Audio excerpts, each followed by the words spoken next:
Assalamualaikum warahmatullahi wabarakatuh. Alhamdulillah Allah masih pilih kita berada di dalam Ramadan yang mulia. Bulan yang Allah bukakan ruang untuk kita baiki diri, kita baiki hati dan baiki cara kita mendidik anak-anak. Hari ini Kak Long nak ajak ibu-ibu semua tadabbur satu individu yang sangat istimewa dalam Al-Quran. Apalagi kalau bukan Luqman, surah Luqman. Allah telah berfirman di dalam Al-Quran surah Luqman ayat ke-12, dan sesungguhnya kami telah mengurniakan kepada Luqman hikmah. Banyak ulama menyebutkan bahawa beliau adalah seorang lelaki yang soleh dan bijaksana. So Allah beri kepadanya itu hikmah. Hikmah ialah kebijaksanaan meletakkan sesuatu pada tempatnya. Hikmah Luqman ini ialah cara dia bercakap dengan anaknya. Al-Quran adalah satu manual yang sangat ampuh untuk kita jadikan panduan. Bayangkan ya ibu-ibu, perbualan seorang ayah kepada anaknya Allah rakam secara spesifik di dalam Al-Quran, dan manusia akan membaca surah itu sehinggalah hari kiamat. Ibu-ibu, cuba bayangkan ya situasi kita di rumah pada hari ini. Anak terlalu lama dengan telefon, anak lambat solat, anak bergaduh dengan adik-beradik, anak bercakap kasar. Kadang-kadang kita dah bagi nasihat dia berkali-kali, betul tak?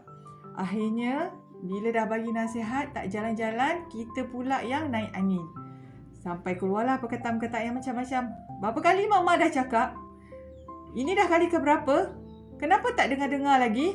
Nak kena ni. Biasa pernah. Siapa yang pernah keluar ayat yang macam tu? Ini yang buat mama marah ni. Tapi ibu-ibu, sebenarnya Allah dah tunjukkan dalam Al-Quran bagaimana nasihat itu boleh sampai ke hati anak. Iaitu dengan bagaimana cara Luqman menegur anaknya. Dengan cara hikmah. Dalam Al-Quran Allah ceritakan, dan ketika Luqman berkata kepada anaknya, ketika itu dia menasihatinya. Dalam surah Luqman ayat 13, Ya Bunaya. Luqman mulakan dengan perkataan, Ya Bunaya, wahai anakku. Perasan tak ibu-ibu, sebelum Luqman nak memberi nasihat kepada anak-anaknya, dia sentuh dulu hati anak dia. Dia sebut dulu, Ya Bunaya. Kita pause kat situ. Cuba kita tanya diri kita. Sejauh manakah kita memanggil anak kita dengan panggilan yang sayang? Panggilan yang menyentuh hatinya. Kadang-kadang bila baca, bila kita tadabbur macam ni, kita rasa macam, Ya Allah, jauhnya aku. Ya Allah, ampunkan aku. Ya Allah. Kan? Tapi antara perkataan yang selalu kita kata, kamu ni nakal. Tak dengar cakap. Berapa kali mak dah cakap? Sepatutnya kita kena tukar kan? Wahai anak yang mama sayangi. Sayang, kan? Jadi panggilan-panggilan ni akan kita kena belajar. Dan inilah dia hikmahnya Luqman. Nasihat yang sampai ke hati selalunya bermula dengan kasih sayang. Kadang-kadang ni kita rasa kita ni ibu kan? Kita rasa kita ni betul. Sedangkan anak kita tu, kita punya nak betulkan salah dia tu, kita punya marah dekat dia tu macamlah salah dia terlalu besar. Dan kalau kita rujuk pada surah Luqman ayat 13 hingga 19, padat sebenarnya, kompak. Silibus pendidikan anak-anak yang sangat lengkap. Yang pertama, tentang akidah.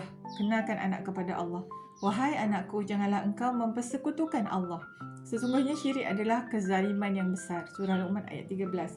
Dekat sini, dalam apa pun juga keadaan, didikan anak mesti bermula dengan tauhid. Sebab tu dalam komunikasi kita dan keluarga kita banyak kan. Jadi daripada situ anak akan sentiasa terpanggil dan diingatkan tentang tauhid. Yang kedua, berbuat baik kepada ibu bapa. Allah berfirman, dan kami perintahkan kepada manusia supaya berbuat baik kepada kedua ibu bapanya. Ibunya mengandungkannya dalam keadaan lemah dan bertambah lemah dan seterusnya. Luqman ayat ke-14.